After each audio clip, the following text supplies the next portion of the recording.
Buenas tardes a todos y a todas. Gracias por acompañarnos en este acto de la Cátedra Ángel González de la Universidad de Oviedo. El 14 de noviembre de 1986, Eloy Sánchez Rosillo ofreció una lectura poética en el Ateneo Obrero de Gijón, cuando participó como jurado en el primer premio de poesía Cálamo. El Sánchez Rosillo de entonces tenía 38 años, había publicado Maneras de estar solo, 1978, premio Donais, Páginas de un diario, 1981, y Elegías, 1984. El escritor ya era bien conocido por los lectores más atentos y se estaba afianzando como el poeta elegíaco por excelencia de su generación, la que hoy conocemos como generación del 68.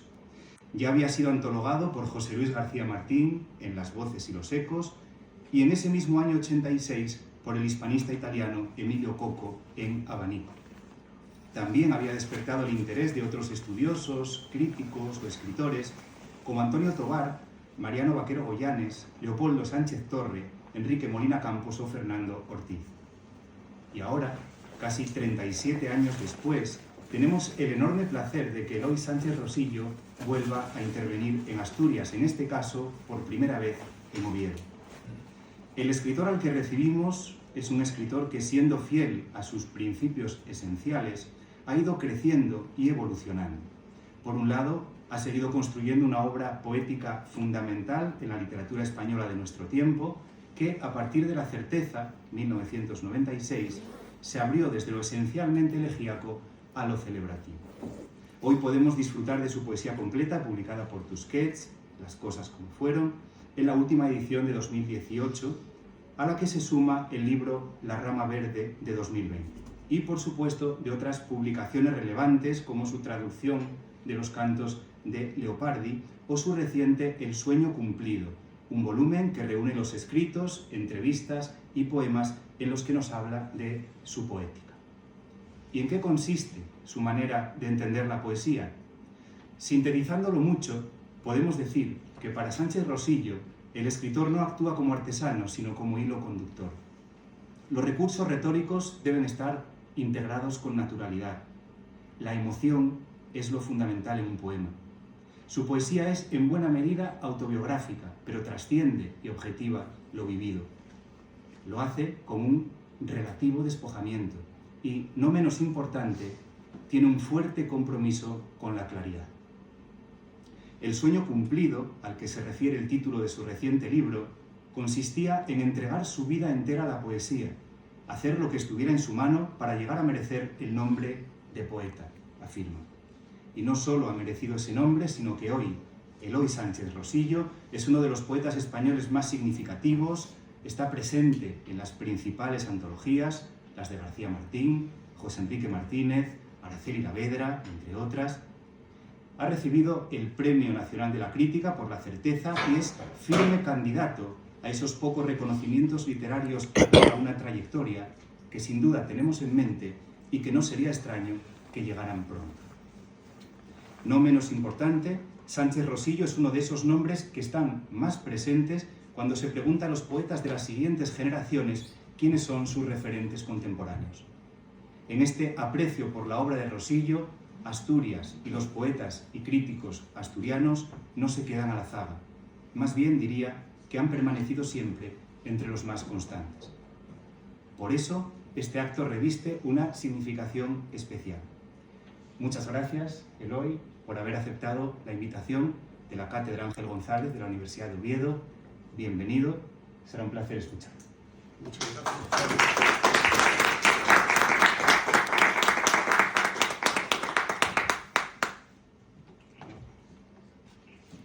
Bien, pues buenas tardes.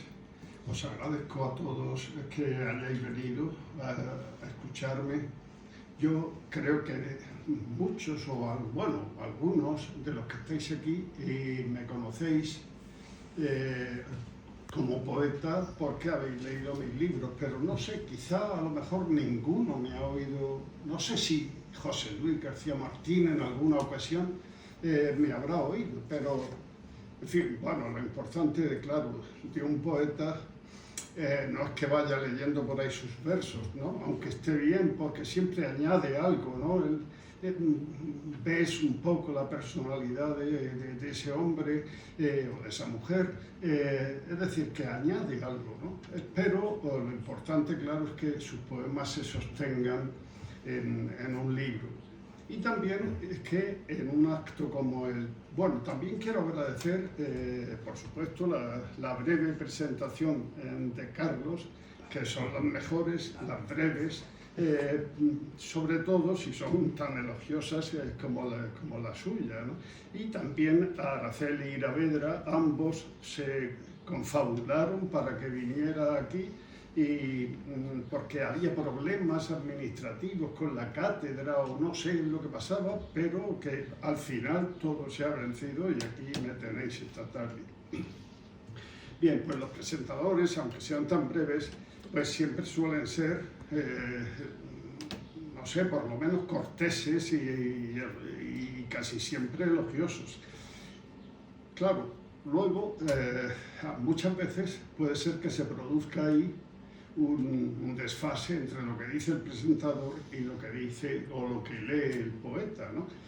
Porque a mí me ha pasado a veces, ¿no? Muchas veces que el presentador dice que el poeta es una maravilla y luego pues no era así, ¿no? Pues ojalá yo... sería mi ilusión que cuando terminara esta lectura, pues que algunos de vosotros, no todos, porque no va a ser unánime la cosa, ¿no? Pero que algunos por lo menos dijeran, hombre, pues llevaba razón Leopoldo. Y llevaba razón Pablo. Y lleva razón también el poeta, porque sus poemas, pues, por lo menos son poemas, ¿no? Que muchas veces en las lecturas de poesía o incluso en los libros de poesía no hay ninguna poesía, ¿no? Pues si consigo convenceros de que en los míos hay alguna, pues estaré contentísimo. Aparte de haberos visto después de tanto tiempo a algunos, Almuzara también lo veo ahí ahora, pues una tarde magnífica sería que salierais algunos con ese convencimiento. Como nunca he leído aquí en Oviedo, pues voy a leer algunos poemas de mis, en fin, incluso uno del primer libro, ¿no? De distintos momentos míos. Se ha dicho, y yo mismo lo acepto, ¿no?, que mis primeros libros eran muy elegíacos y que andando el tiempo poco a poco, pues mi manera de ver el mundo fue cambiando y me convertí en un poeta celebratorio. Y es verdad en gran parte, ¿no? Pero no siempre, ¿no? Por ejemplo, en mi primer libro estaba este poema que se titula Tarde de junio y que no tiene nada de elegíaco, creo yo. Un poema que escribí pues hace, no sé, 50 y tantos años seguramente, por ahí pondrá la fecha porque yo las pongo siempre, ¿no? Bien, Tarde de junio. Ahora, juntos, vivimos la hermosura de esta tarde de junio. El fulgor de las horas en que nos entregamos al conocimiento de la verdad del amor, a la gran llamarada del encuentro. Ahora sabemos que toda la alegría cabe en el mundo breve de esta habitación, en el espacio ardiente y misterioso de la cama deshecha. La luz cansada del atardecer dibuja sobre el tiempo islas doradas. En un rincón del cuarto brilla la enredadera de la música.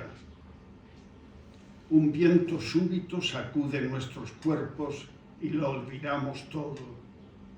Después regresan las miradas lentas, tanta complicidad, ciertas sonrisas, y luego contemplamos en silencio con qué dulzura va cayendo la noche sobre la indiferente ciudad que nos rodea. Este es un poema que no tiene nada de elegíaco, pero bueno, el predominio era de lo elegíaco en aquellos libros. También así mi primera etapa o época, os leo uno que tiene pues como un trasfondo moral. Todos los poemas en realidad, para ser poemas, tienen que tener un trasfondo moral. En realidad todo es moral, ¿no? Incluso lo inmoral es una falta de moralidad, ¿no? Pero en un poema tiene que haber como un subyacer, un pensamiento, y un pensamiento que tiene que ver, claro, con la moral, ¿no? Y no tiene que estar, desde luego, muy en primer plano, ¿no? Porque el lugar de la filosofía o del pensamiento o de los tratados de ética pues, son otros, ¿no? Tiene que estar, en primer lugar, pues, la imagen, las intuiciones, los sentidos. Se titula Aviso de caminantes. En la suma de días indistintos que el vivir nos depara, ¿acaso hay uno en que el destino, trágico y hermoso, pasa por nuestro lado y el azar manifiesta una insólita luz, un desusado fulgor inconfundible? Pero no has de dudar, ten el coraje, cuando llegue el momento, de abandonar las cosas con que siempre te engañó la costumbre y sube pronto a ese carro de fuego. Poco dura el milagro. Después, si te negaras a partir, solo noche merecerás y nunca, aunque quisieras, podrás comprar la luz que despreciaste. También de esta primera época, en fin, algunos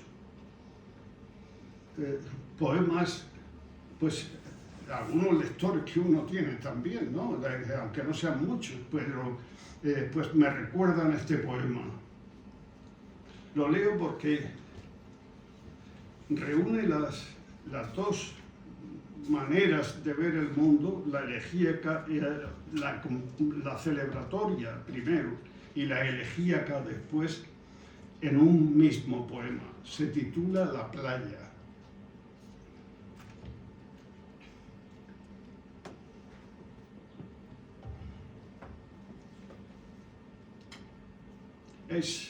Se trata de un baño en el mar con mi hijo, cuando tenía, solo tengo un hijo, cuando tenía 2 años.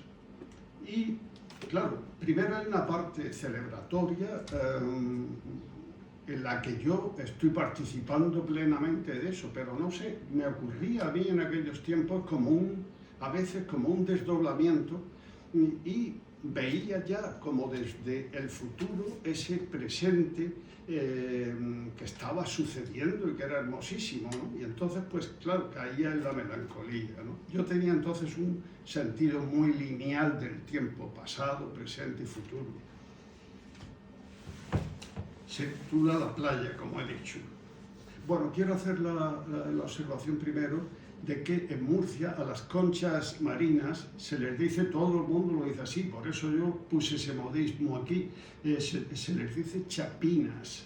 Entonces, pues así aparece en el poema, ¿no? Nadie podrá quitarme, me digo, la ilusión de soñar que ha existido esta mañana. Se ha detenido el tiempo, oigo tu risa, tus palabras de niño. Nunca he estado tan conforme con todo, tan seguro de mi alegría.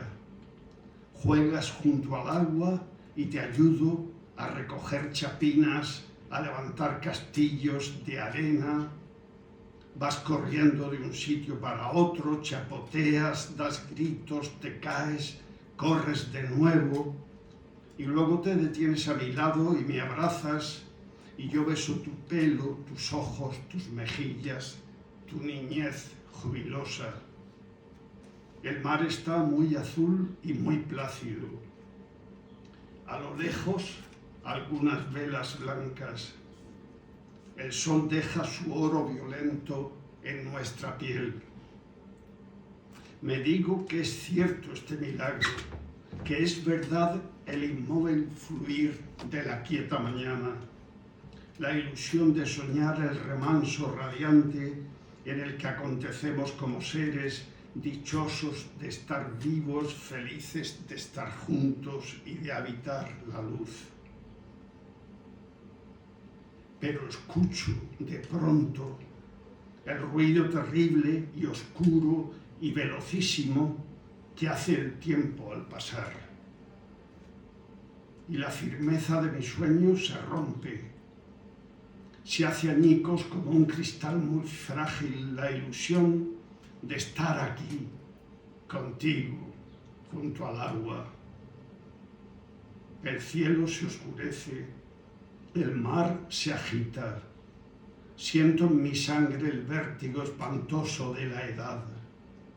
En un instante transcurren muchos años y te veo crecer y alejarte.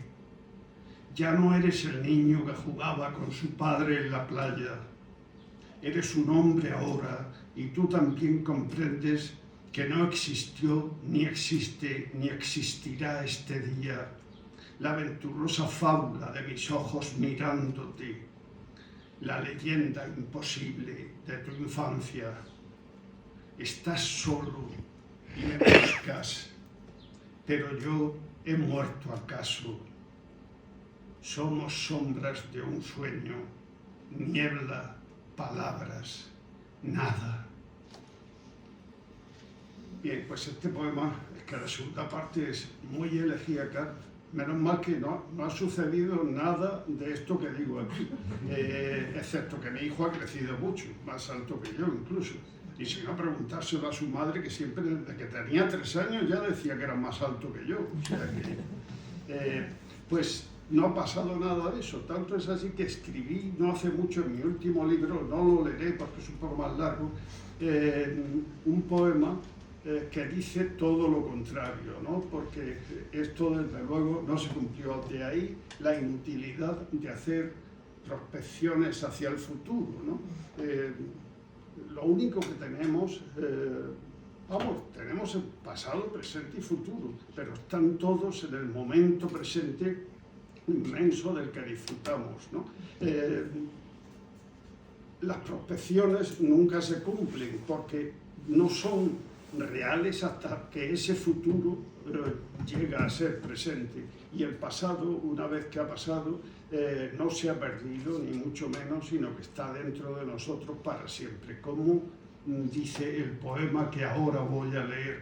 En este poema, que creo que pertenece ya a un libro mío que se llama La certeza, aquí empieza el giro, sí, es de La certeza, aquí empieza el giro hacia una poesía celebratoria, ¿no? Eso, claro, o sea, no es que yo un día dije voy a escribir poesía celebratoria, sino que yo fui, sin darme cuenta, apenas, virando hacia eso, ¿no? Haciéndome así. Y pues hablé en este momento, y siempre he hablado, pues del que yo era en ese momento, ¿no? Luz que nunca se extingue. Que aquí digamos que a mí mismo me refuto, ¿no? Y también a los que piensen así. Te equivocas, sin duda. Alguna vez alcanzan tus manos el milagro.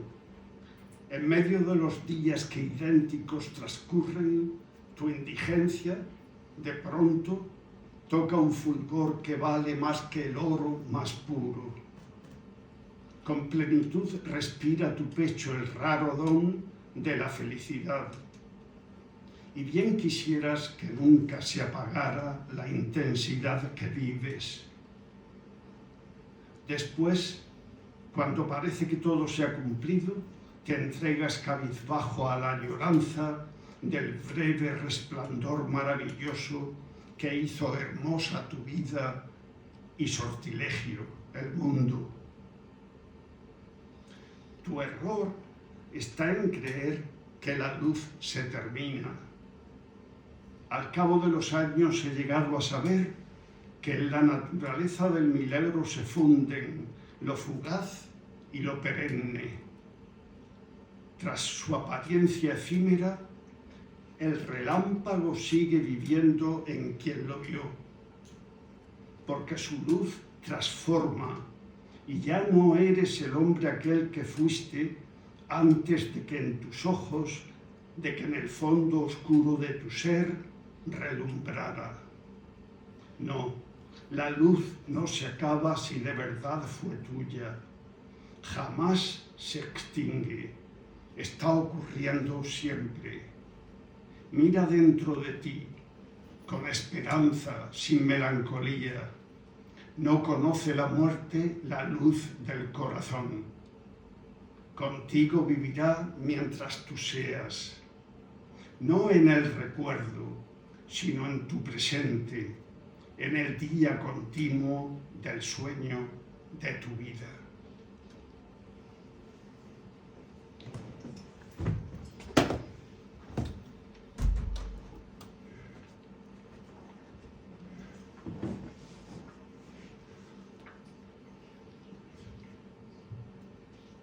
Este, que ya claro, como veis, es el libro avanzado bastante, entonces pertenece ya a la época plenamente, o mayoritariamente, porque a veces también aparece alguna elegía, ¿no? O algún poema de ese tinte, ¿no? Este poema se titula Hilo de oro. Une entre sí la luz todas las cosas con un hilo de oro, y a mí mismo me incluye. Me toma alegremente cada día y me hilvana con ellas. Lo puede ver cualquiera que se quede de vez en cuando a solas y con sosiego mire. No es el aire, es la luz la que nos suma a todos con el todo. El árbol me conoce, saben de mí la nube y la montaña, el gorrión, septiembre, y yo los reconozco emocionado y los dice mi boca. Formo parte del mundo y estoy vivo. Soy uno más, por suerte, en la gran cofradía de la luz.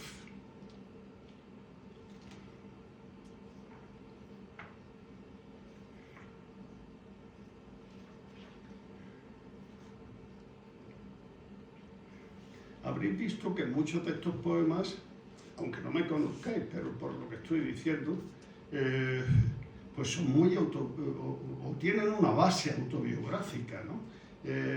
Pero como siempre he dicho y repito muchas veces, en el libro este último que alguien me ha traído por ahí para que se lo firmara, en el libro último mío que es El sueño cumplido, la poesía, toda poesía, decía Goethe, es autobiográfica o de circunstancias también, ¿no?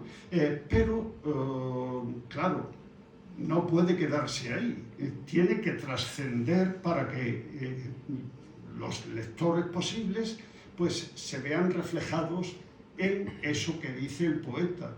Aunque no les haya sucedido nunca eso, aunque no se les haya muerto su padre y tú hables en un poema de que se ha muerto tu padre, pero si está objetivado, universalizado, se identifican con lo que tú dices, porque todos, aunque seamos diferentes, todos somos seres humanos y todos nos parecemos mucho, ¿no? Entonces el poema hace no de ventana por la que ves a otro o ves el mundo, sino que hace de espejo y te ves a ti mismo.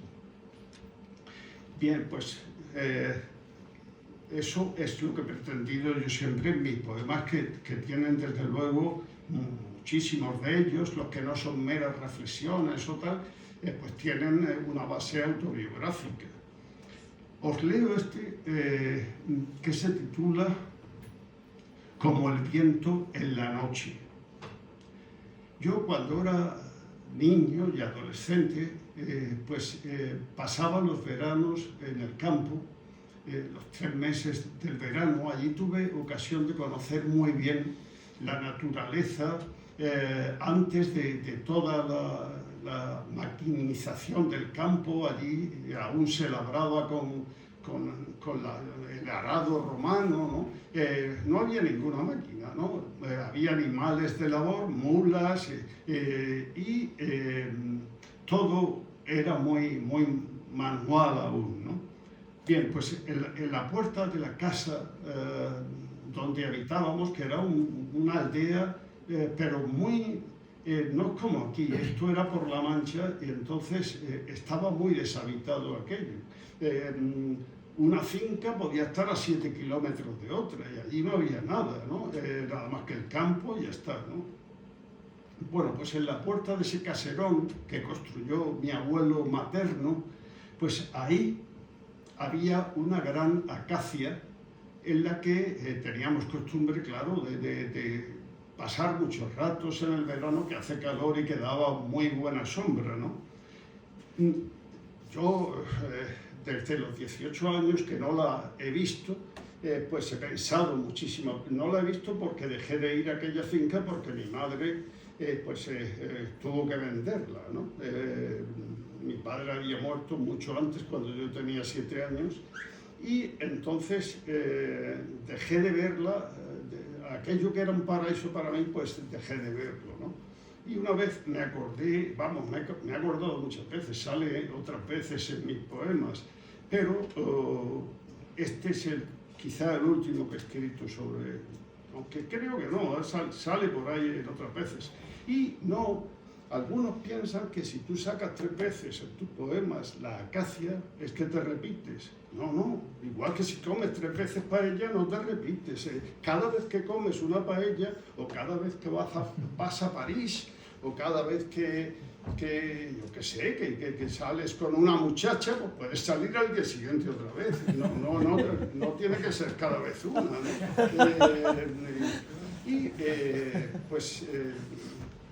Yo he hablado muchas veces de este árbol, pero cada vez que he ido a él lo he visto como por primera vez, ¿no? Si no, no tendría sentido escribir sobre él. Si no lo ves como por primera vez, es imposible que te emocione, ¿no? Porque pues allí un árbol y ya está, ¿no? Y el poeta debe emocionarse si quiere transmitir la emoción a sus lectores. Tiene que emocionarse, porque si no puede transmitir esa emoción, lo cual no quiere decir que vaya desmelenado, ¿no? Sino que tiene que controlar esa emoción, claro.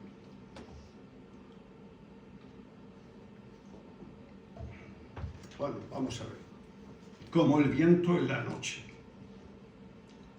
Siendo tan solo lo que soy, un hombre, y no el viento nocturno, y estando aquí tan para siempre lejos, acudo no sé cómo ciertas noches de luna, igual que el viento, buen hermano suyo, hasta donde se alza la vieja acacia aquella, es decir, a mi infancia, y allí sigue, esbelta, misteriosa y solitaria, en abandono triste, irremediable, perdida en el inmenso silencio de los campos junto al deshabitado caserón.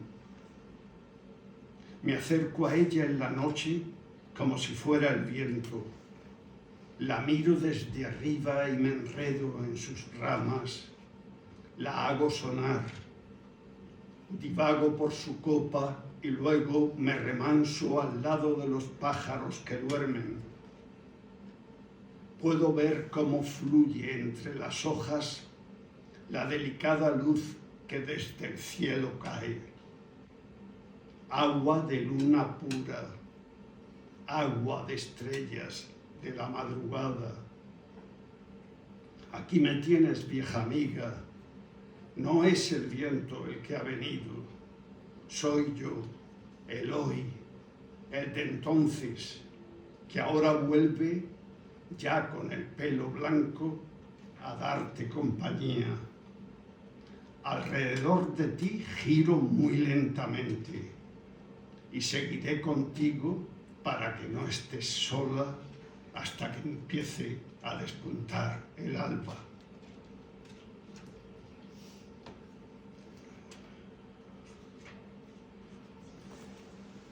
Que habla en fin, de lo importantes que son a veces las cosas pequeñas. Si nos damos cuenta de que están ahí y las miramos, y esto es lo que ocurre en este poema, un vaso de agua. ¡Qué suceso increíble! Llené un vaso de agua y lo alcé hasta mi boca. Era ya media tarde. Me había detenido cerca de una ventana, aquí, en mi casa, en este día tan claro de febrero. Llegó el vaso a mis labios y en ese mismo instante lo atravesó de pronto un haz muy apretado y muy intenso de luz de sol poniente. ¡Cuántos asombros! Todo rompió a arder con lumbre limpia y mágica. El agua y el cristal, el cuarto entero, mis ojos y mis manos y mi vida.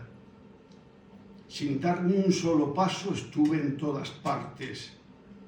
No sé cómo decir lo que ocurrió. Cómo expresar que sucedieron siglos de redención y bienaventuranza. Oro licuado y tembloroso el mundo. Astilla viva yo de un súbito diamante.